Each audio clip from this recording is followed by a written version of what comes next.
The grand chambers of the Galactic Council were filled with an air of tension. Beams of light illuminated the massive hall, reflecting off the polished floors and walls. The room was filled with beings of all shapes, sizes, and colors, each from different corners of the galaxy.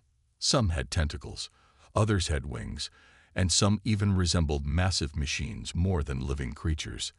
The Galactic Council, the highest governing body in the galaxy, was about to make a decision that could change the fate of one world forever. Earth, once considered a primitive planet, had quickly risen to power. Its people, through years of relentless progress, had developed technology that far surpassed what the Galactic Council had expected. The humans had gone from being a barely noticeable species to becoming a formidable force, mastering space travel and even creating weapons that were feared by many.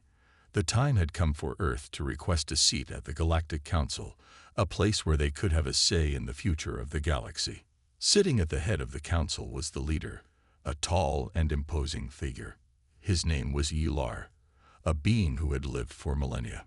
His skin shimmered like liquid metal, and his eyes glowed with an eerie, otherworldly light.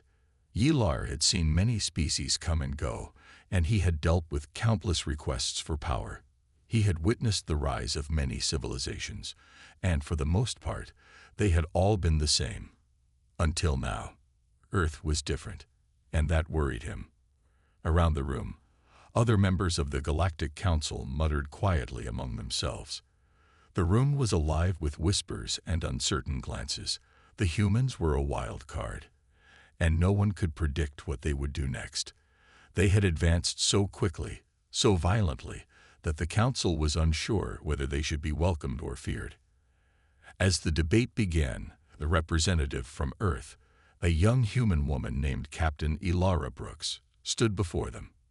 She was tall, with short brown hair and eyes that seemed to radiate confidence. She spoke with a calm yet commanding voice, her words measured but powerful. "Honorable members of the Galactic Council," Captain Brooks began, "we come before you with a request, that Earth be granted a seat at your table. We have achieved great progress in a very short time. Our technology, our sciences, our people, we are ready to contribute to the future of the galaxy. We seek peace and cooperation with all of you. Let us join you in shaping what is to come." The room fell silent as the council members exchanged glances. The human representative had made her case well.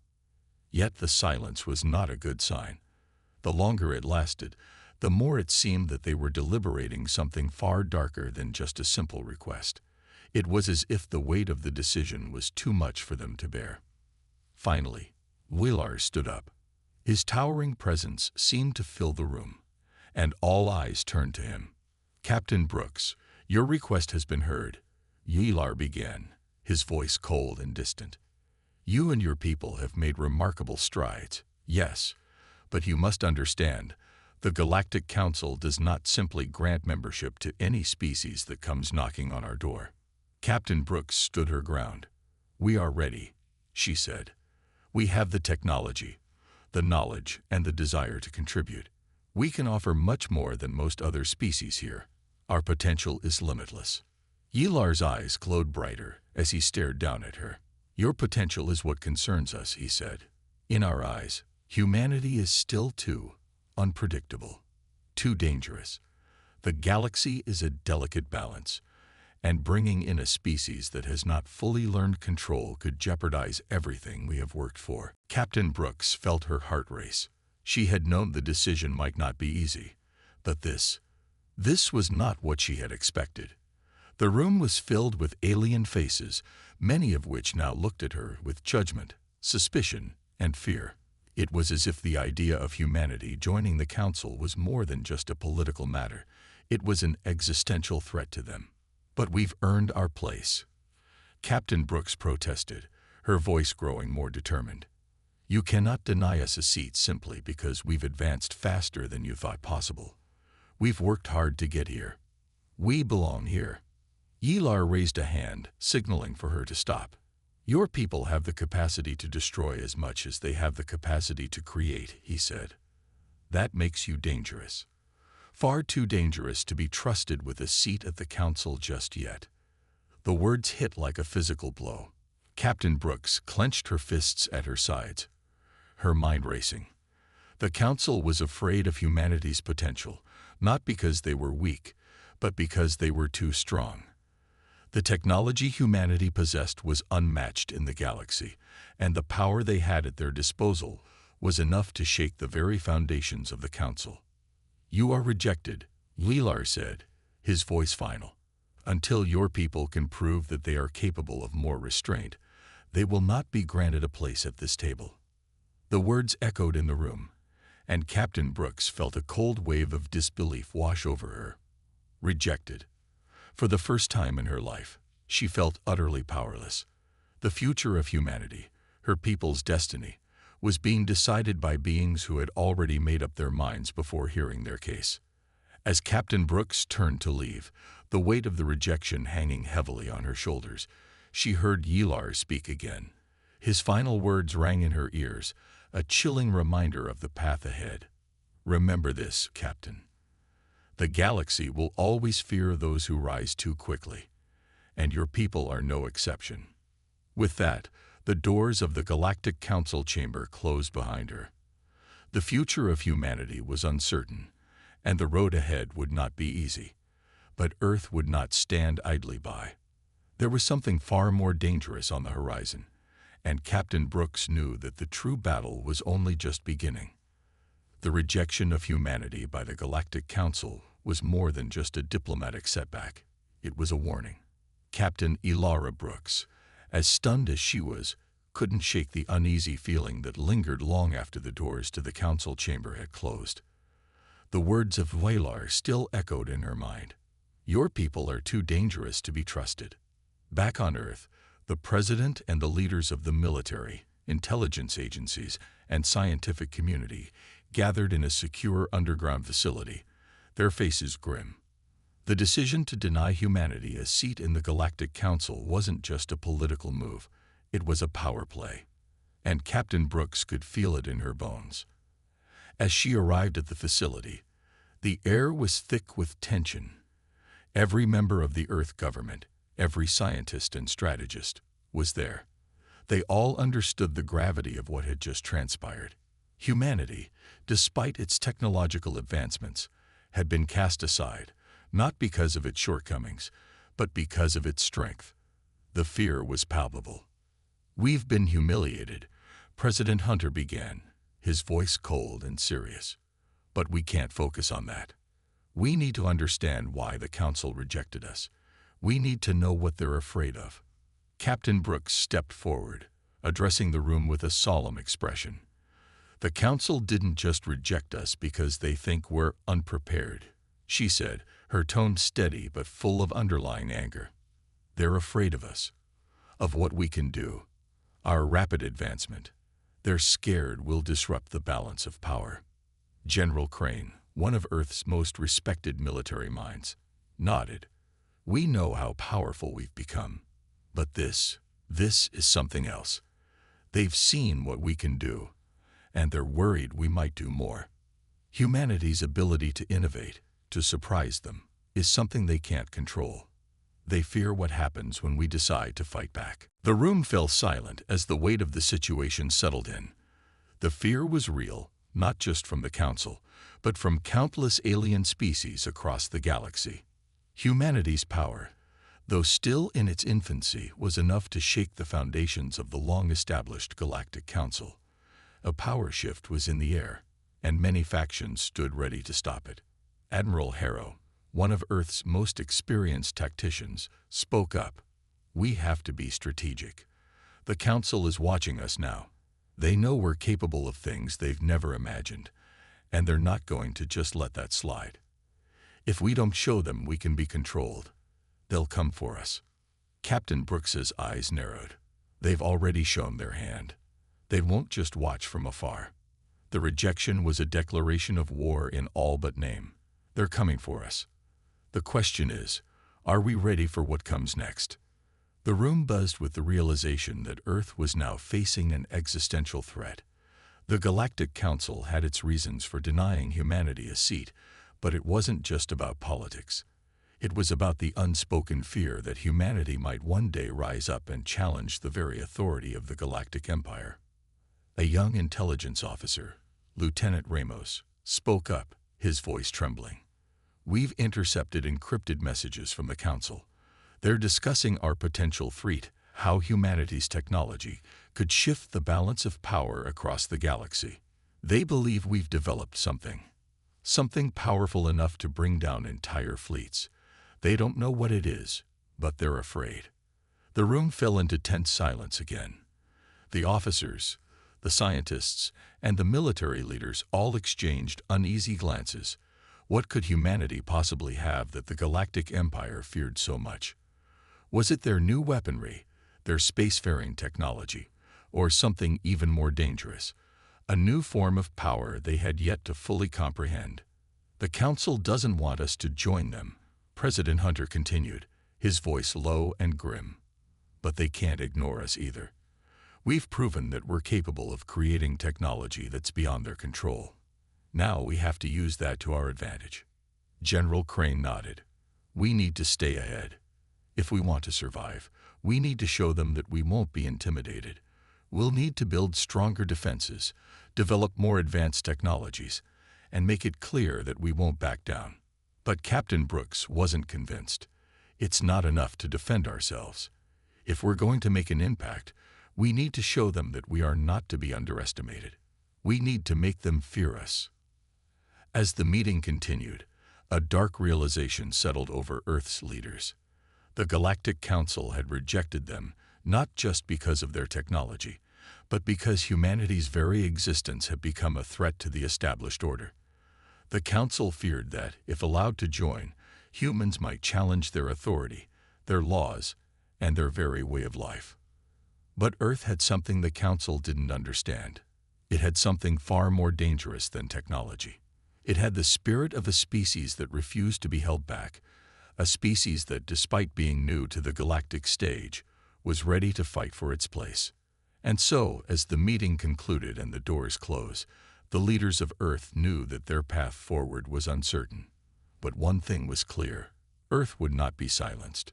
The warning had been issued, and the galaxy would soon learn that humans were not as easily controlled as the Galactic Council had hoped. Captain Brooks turned to face the holographic map of the galaxy in front of her. Her eyes glinted with determination.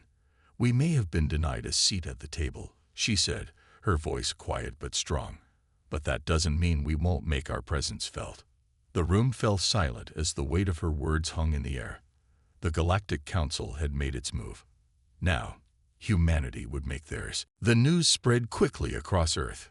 The rejection by the Galactic Council was not just a diplomatic blow.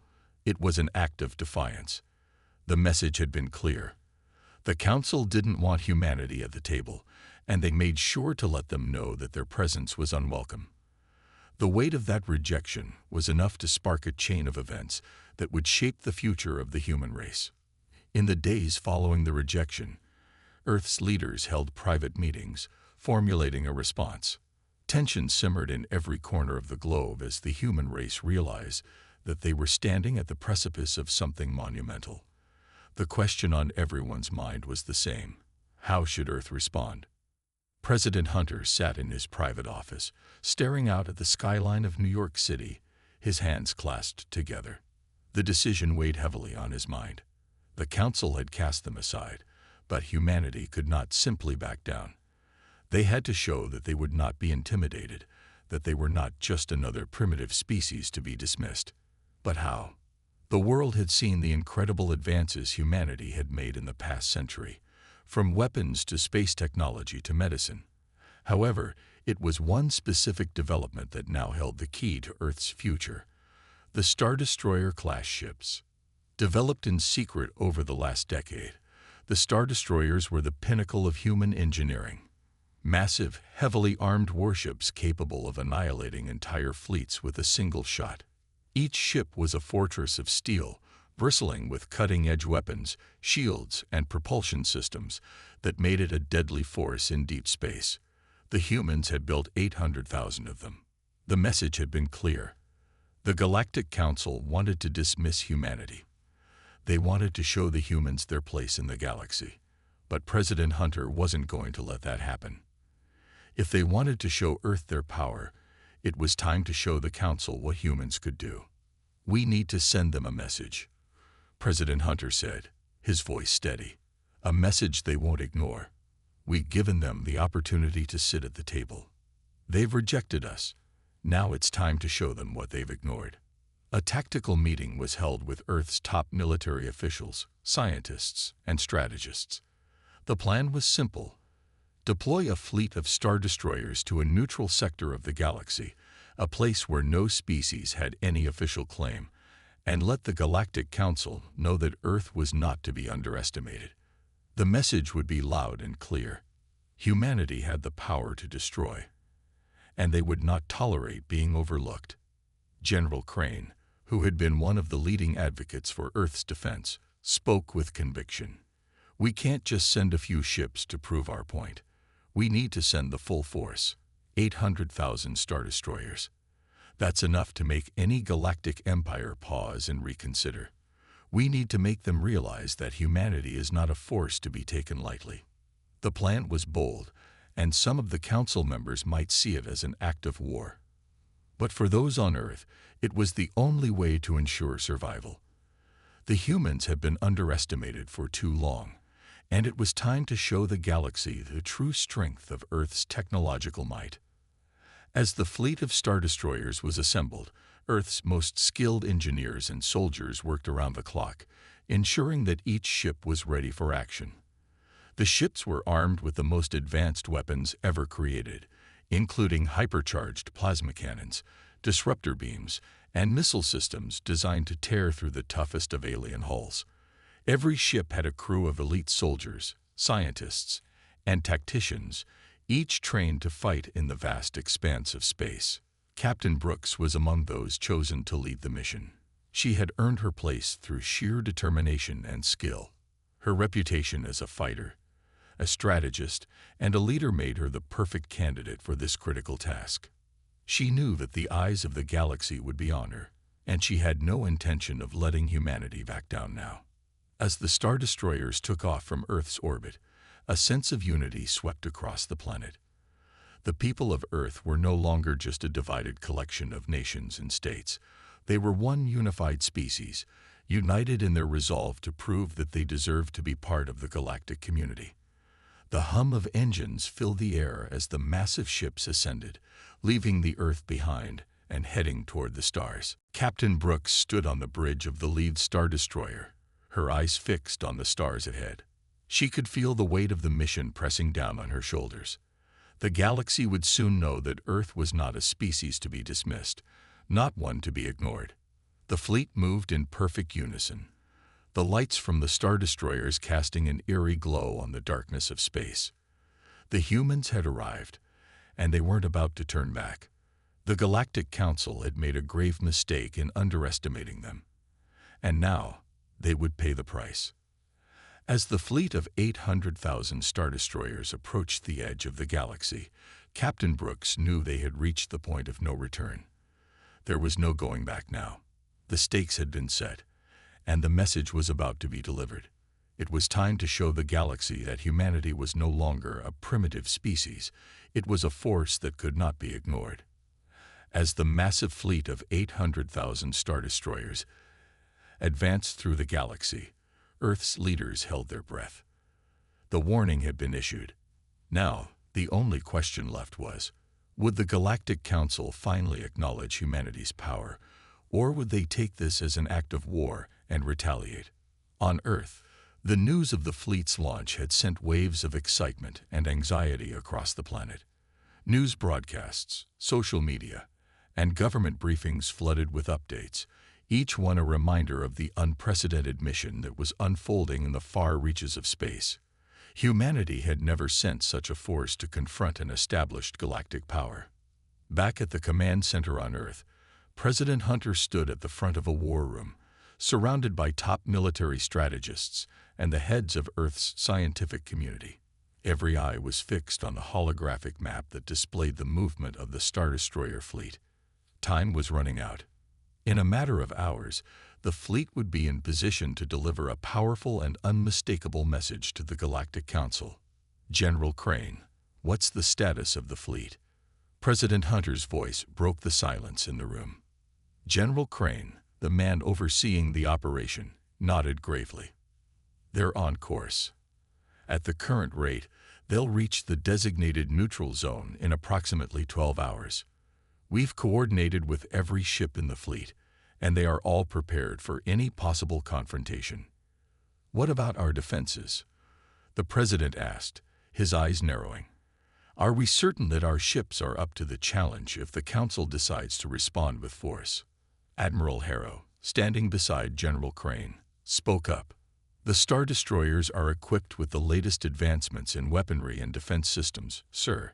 Each one is capable of wiping out a small fleet on its own.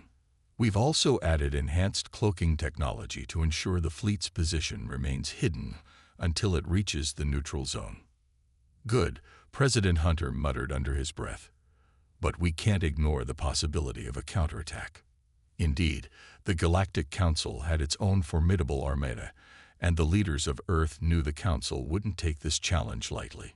If the humans were to make their presence felt, they would need to act swiftly, decisively, and with overwhelming force. Every move had to be perfect. While Earth's leaders discussed strategy, Captain Elara Brooks and her crew aboard the lead Star Destroyer, Exodus, prepared for their part in the mission.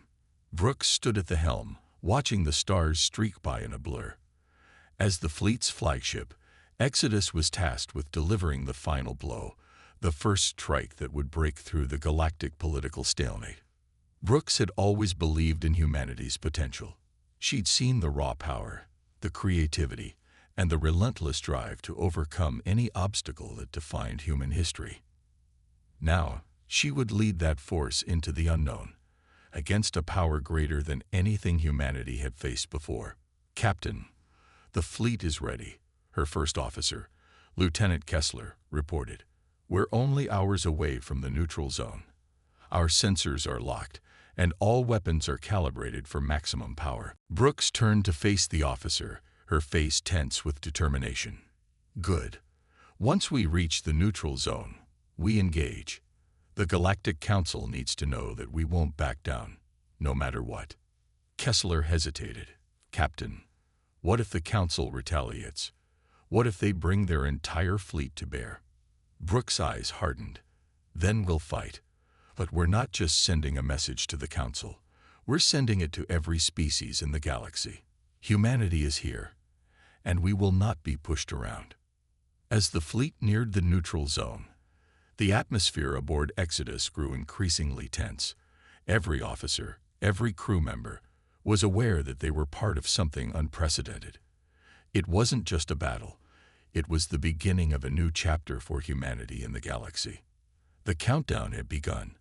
As Earth's leaders watched from their command center, a collective breath was held. The fate of Earth's future in the galaxy rested in the hands of its military, its scientists, and its people.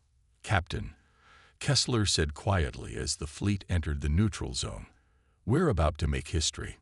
Brooks took a deep breath, her gaze steady. History will be made whether we win or lose, but we will make it clear that humanity's place in the galaxy is not for anyone else to decide. We'll make our own destiny. The countdown to the first strike was almost complete. On Earth, millions of eyes were watching, but no one could predict the outcome. The human fleet was positioned on the edge of something massive, a collision with the Galactic Council that would change everything. And as Exodus and its sister ships stood poised to unleash their power, one thing was certain: Earth was no longer a passive bystander in the galaxy. Humanity had arrived, and it wasn't going anywhere without a fight. As the Star Destroyer fleet entered the neutral zone, the tension in the command room on Earth was palpable. Every leader, every strategist, and every civilian watching knew that humanity was about to do something that would echo through the galaxy for centuries to come. The fleet's destination was clear. Just beyond the neutral zone, waiting in the shadows, was the Galactic Council's territory. President Hunter stood in the war room, watching the live feeds from the command center aboard Exodus. The seconds were ticking away, each one heavier than the last. The message was simple. Humanity was not just a species to be ignored. "General Crane," the president said, his voice grave, "is everything in place?" "Everything's set, Mr. President," General Crane responded. "The fleet is ready. We've engaged the cloaking technology to avoid detection. The Council won't know what hit them." It was time. The fleet of 800,000 Star Destroyers was about to strike. On board the lead Star Destroyer, Exodus, Captain Elara Brooks stood at the helm, her eyes fixed on the holographic display in front of her. The fleet was approaching the Galactic Council's territory, and though there was no sign of the Council's ships yet, Brooks could feel the pressure building. "Captain," Lieutenant Kessler called from across the bridge, "we're detecting multiple energy signatures just ahead. Looks like the Council is moving to intercept us. They've seen us." Brooks didn't flinch. This was the moment they'd been preparing for. "Alert the fleet. Get ready to engage on my mark," she ordered. The tension aboard Exodus and the rest of the fleet was electric. Every officer, every crew member knew the stakes. It was no longer just a message. It was war. As the Council's fleet emerged from the darkness, Brooks studied their numbers on the screen. They were formidable, but humanity's ships had been designed for this very moment. An overwhelming, unrelenting force designed to ensure that Earth would be heard. "We outnumber them, Captain," Lieutenant Kessler said. "But they've got some heavy artillery. It's not going to be easy." "We're not here for easy," Brooks replied, her voice firm. "We're here to win." The first shot came without warning. One of the Star Destroyers fired its hypercharged plasma cannon, cutting through the darkness and landing a direct hit on one of the Council's vessels. The explosion was massive, lighting up the cold, black expanse of space. "Target locked on their flagship," the tactical officer reported. "We're going in." Brooks' fingers hovered over the controls as the rest of the fleet moved into formation, firing synchronized blasts at the incoming Council ships. Every shot from the human fleet hit with the precision of a predator closing in on its prey. The Galactic Council was caught off guard. "All ships, concentrate fire on their command ship," Brooks ordered, her voice like steel. The Exodus led the charge, firing its weapons with deadly accuracy. Every hit from the Star Destroyer sent shockwaves through the enemy fleet. The Council's ships began to fall one by one, the shock of the human retaliation reverberating through the galaxy. "Captain, we've disabled their lead ship," Kessler reported, his eyes wide with disbelief. "It's going down." Brooks' lips curled into a grim smile. This is just the beginning. As Exodus and the rest of the fleet tore through the Council's ships, the tide of battle turned in humanity's favor. The Galactic Council had underestimated them, severely. The human fleet, though smaller in number, was far superior in terms of firepower, speed, and coordination. The Council's ships, though formidable, were no match for the devastating might of the Star Destroyers. Back on Earth, President Hunter watched in silence as the battle raged.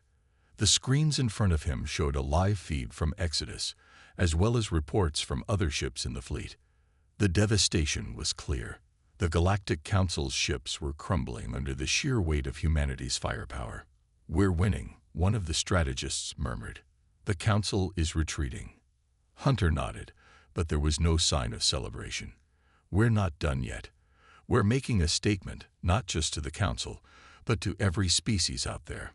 We can't show weakness now." Back in space, the battle was nearing its peak. The Galactic Council's fleet was breaking apart. Despite the overwhelming force, some ships refused to retreat, desperate to stand their ground.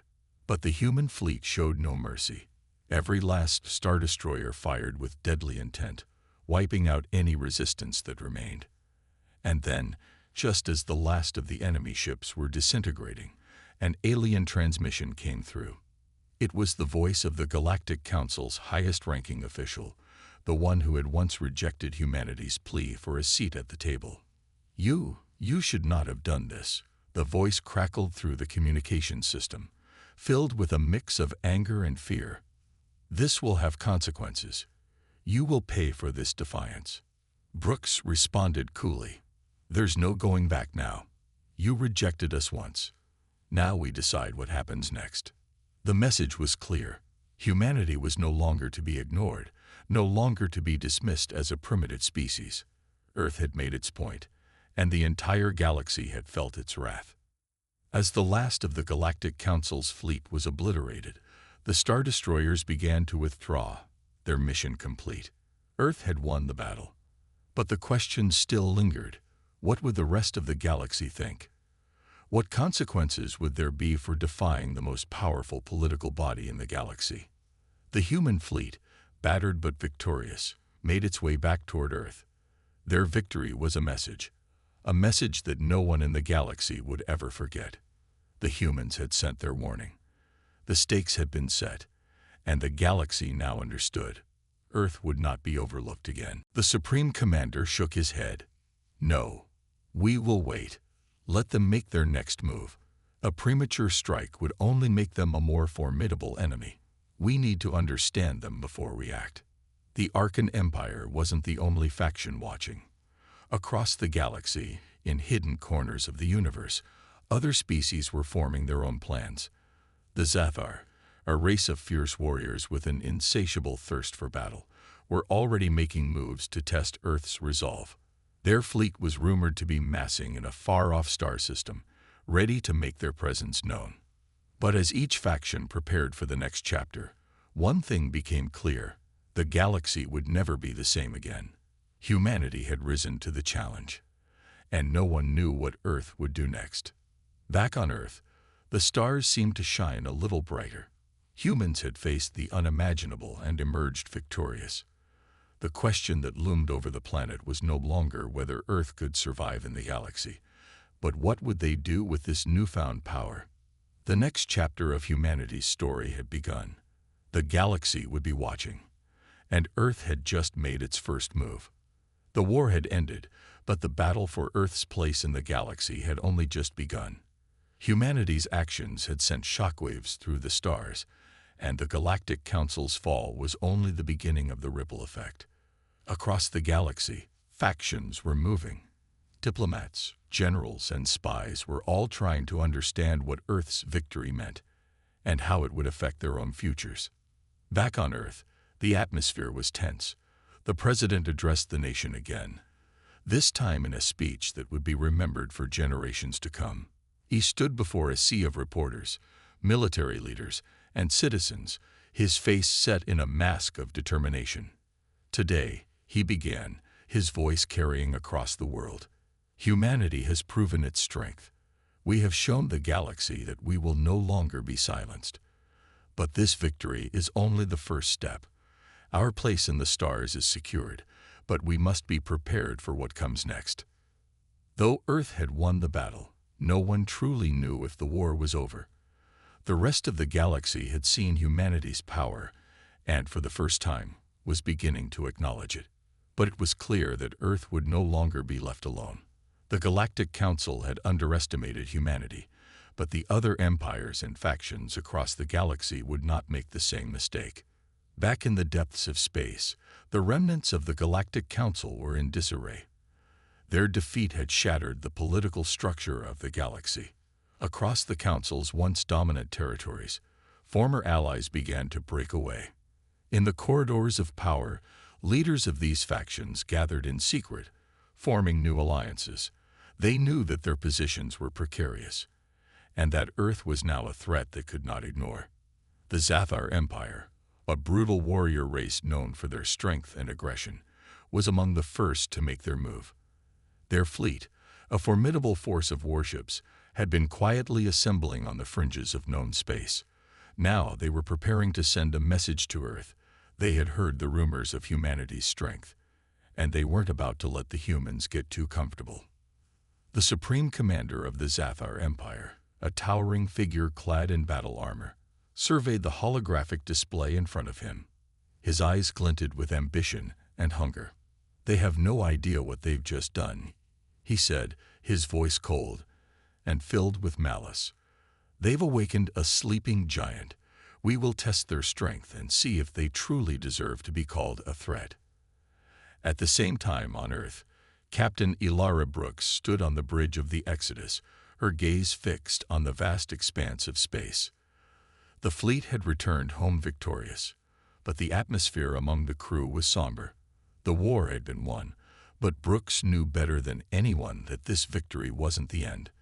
It was only the beginning. The crew had celebrated their success, but now the hard questions began to surface. The Zathar weren't the only ones watching. There were other empires out there, some more powerful and dangerous than anything humanity had faced so far, and every single one of them was likely planning their next move. "We've made our mark on the galaxy," Brooks said, turning to Lieutenant Kessler, who stood beside her. "But that doesn't mean they'll accept us. They'll want to test us. They'll want to see if we can back up our victory." Kessler nodded, his face grim. "It's only a matter of time before someone challenges us again." The following days were filled with high-level meetings. The president convened with Earth's military leaders and top diplomats. The planet was on high alert. There were whispers of other alien races moving, their ships visible in the distant reaches of space, but no one knew exactly who was coming or why. The threat of retaliation from the galaxy was very real. The defeat of the Galactic Council had left a power vacuum, and many believed that factions like the Zathar and the Arkan Empire would seize this moment to assert their dominance. Earth was now in the crosshairs. And then it happened.